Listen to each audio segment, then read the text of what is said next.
Hi! Wanted to first mention that I am so happy that I found this because I've been suffering from this for who knows how long, and it's only gotten worse over the years. Can MD lead to other addictions? Oftentimes, whenever I'm drained, tired, blank, and numb from my MD sessions, I replace it with scrolling through social media and YouTube to make myself feel alive again. Would it be best to tackle both my MD and phone internet addiction simultaneously, or just the MD first? I think you should do it simultaneously. The same root cause is probably driving both. So equally as important as taking care of those, recognize that they might be symptoms of a deeper underlying issue. And you want to take care of that as well, or else you'll just keep sliding back into the same habits. I haven't seen a whole lot published on if MD increases risk factors for other addictions, but there is a paper, I believe it was done by a graduate student, maybe a PhD student, I'm not sure. It's listed on the ICMDR site down at the bottom, called Maladaptive Daydreaming and Media Use or something like that, which came more or less to the conclusion that maladaptive daydreamers have more problems with internet addiction. Is excessive role playing and obsession with the role play at hand a sign of immersive or maladaptive daydreaming? I used to use role playing to cope with my emotions very heavily, and I often stayed up way too late just to continue the story. I think that has a really similar answer actually to the first question that we did, where they're probably both being driven by the same thing. And if you look more into what that is, you can probably tackle them both. Hey, sorry if you've covered this in a different post, but how do you tell the difference between maladaptive daydreaming and normal levels? Also, sorry if it sounds rude. I find it really hard to stop daydreaming and to tell the difference between them and reality. And I don't know if I have maladaptive daydreaming or not. Oh my God, I'm sorry. I can't do this with this chair. We're just going to stand now. So how do you tell the difference between MD and normal daydreaming? Quality. A lot of people think it's excessiveness, but it's normal to daydream at least half the day. That's just regular human level daydreaming. So the difference between them isn't really the time, but the quality of the time. MDers are really immersed in their daydreaming. It's vivid in some way, perhaps not visually, but emotionally. It can go on for longer stretches of time, even though you might daydream the exact same amount as a normal daydreamer. Yours might be broken into giant chunks of dedicated daydreaming, where theirs is 3 minutes, 30 seconds at a time. And it's actually normal to have both.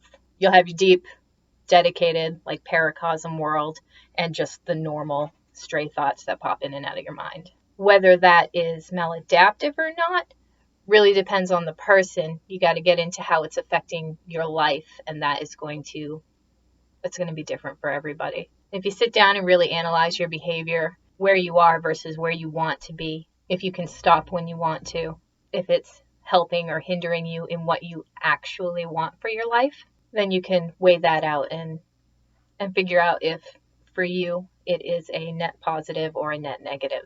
And the second part of that you can't tell the difference between daydreaming and reality, that's not typical of the MD experience. You might want to talk to somebody. Virtually all maladaptive daydreamers can tell the difference. Whether they want to admit it to themselves or not, they know. Oh, what's next here? I started daydreaming when I was very young, around 5 to 7 years old, I'd say. And it soon became a hobby. I'd consider it a coping mechanism for my GAD. But lately, I'm finding it difficult to concentrate on a daydream because of how stressed I am with school and other things. Is this normal? So I think this question is it normal for it to become difficult to concentrate on a daydream when you are stressed? I don't have any data to back it up, but I have heard a bunch of people say this, which is weird because like that Aaaaand said, it's often a coping mechanism for stress. So why is it suddenly hard to do because you're stressed? I don't know, man, but it does happen to people. Really sorry I couldn't have been more helpful on that one. It's a thing that happens. I don't know why. Oh, I've lost my page. Okay. Can I still say I have MAD if I fit most of the criteria. However, I can do things while daydreaming. For example, I can still write down lectures while daydreaming, and I can still take notes from my textbooks while going over the same scenes over and over in my head. It's like my brain has 2 tabs open with music playing, real world and the daydream, but I can listen to both of them. Complete disconnection from reality does happen, but it's rare. Okay, so can I still say I have maladaptive daydreaming if I fit most of the criteria? I feel like with the criteria, what people do is they look at the symptom domain and check the boxes on that. And the more they fit, the more they think it might be MD. And that's not really how the criteria works. The criteria is that it is not caused by another disorder. It's not caused by some medical condition or drug. And that it is a chronic and absorptive experience. In addition to that, you only need to hit one other thing in that symptom domain for it to be possible maladaptive daydreaming. So it is not a matter of how many symptoms you hit. It's a matter of how they're affecting your life. So can you still say you have maladaptive daydreaming? I mean, I don't know. Do you? I know it's hard to figure out. It takes a lot of self-reflection, but you will get there. You'll figure it out without the aid of a therapist. It's kind of something you have to do on your own. If you do have a therapist, talk to them about it. Even if they haven't heard about it, they can still help you with it. And then sort of the second part of that is I can still do other things. So can I can do a lot of other things. I am not doing them well, though. So when you're looking at your symptoms, really think about how well you are actually doing those things, how well you want to do those things. If doing both at the same time is not affecting you negatively in any way, then you're probably all right. One of my paras, my favorite, the one I am closest with, feels like I'm not puppeting him anymore, but more like he has a life of his own. He's so much more real and spontaneous to me, like an actual physical person. Is this normal? I can't speak for everyone, but it does seem pretty normal that maladaptive daydreamers will dump so much effort into their characters that they start taking on a life of their own. Some people will sit down and sketch out their characters and go through them in their minds and make the plot and the story and the arc and play it out like a script. But a lot of others, it's just unfolding. You're just watching it. You have no control of where the plot is heading or what the characters do. They can and will surprise you. If it starts turning into an issue in the real world where you're like hallucinating them or something, see somebody. Hi, I discovered MAD just a few days ago. When I read about it, I met most of the criteria, and when I asked around, most people could either relate a little or not at all. Most of the stuff I read has been a huge aspect of my life, and reading about it really felt like something clicked, and then everything sort of made sense. However, I can't see a therapist right now, even though I've been meaning to for a while now. I have some huge exams coming up, and I've been quite distracted. What can I do? Access to a therapist is a big problem for a lot of people. The costs are prohibitive. They might live in an area where there's a lot more stigma.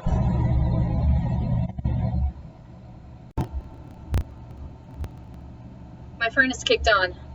Having a lot of trouble with this video. Or they may not have access to their own medical care because they're a minor or something. If you look online, you can find some resources on how to find cost-effective therapists in your area. There are a few websites that you can find, forums and things, which offer some therapeutic services. Do your homework on those. If you are in college or university, take a look at your campus resources. They will often have free or discounted services. And if all else fails and you're just really stuck, try joining some online communities. There are a bunch of them. Reddit is the biggest.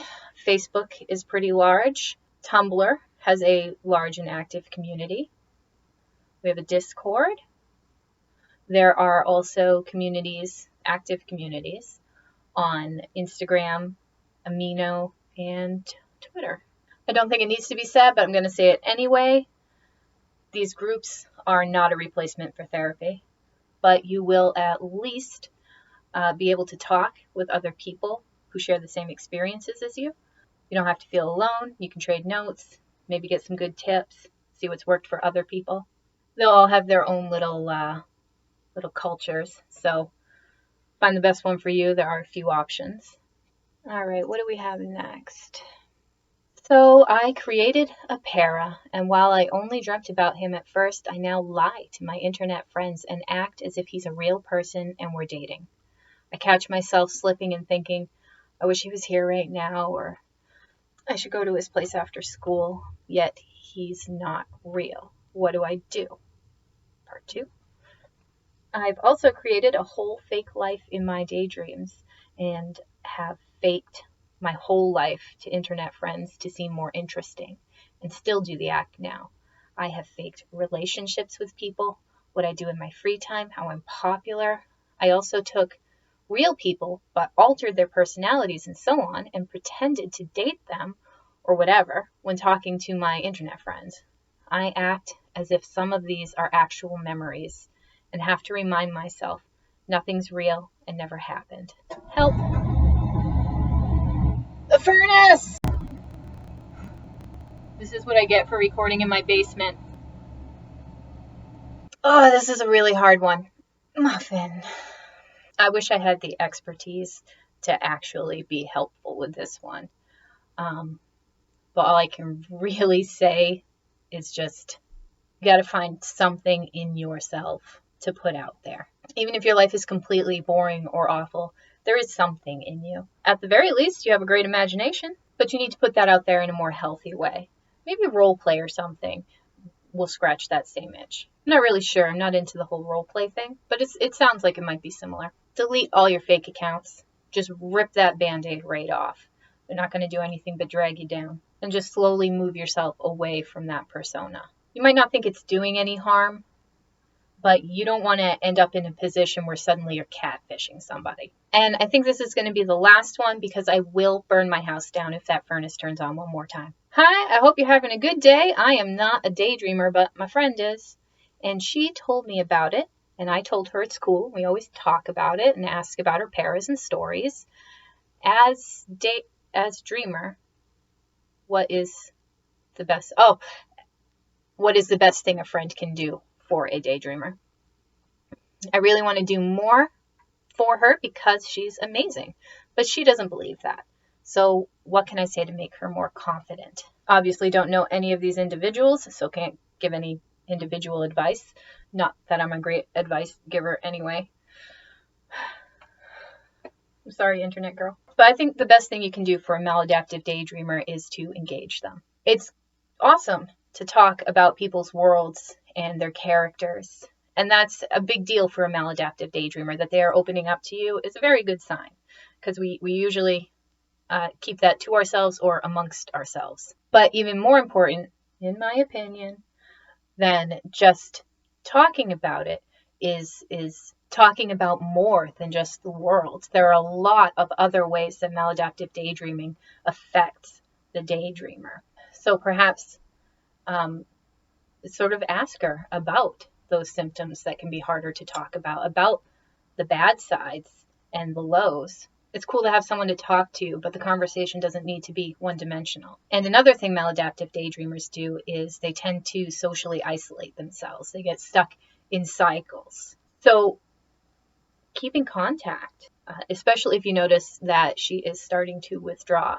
If you are real-life friends, hang out together, invite her places. Even if she says no, just keep inviting her, unless she yells at you that it's super annoying or something.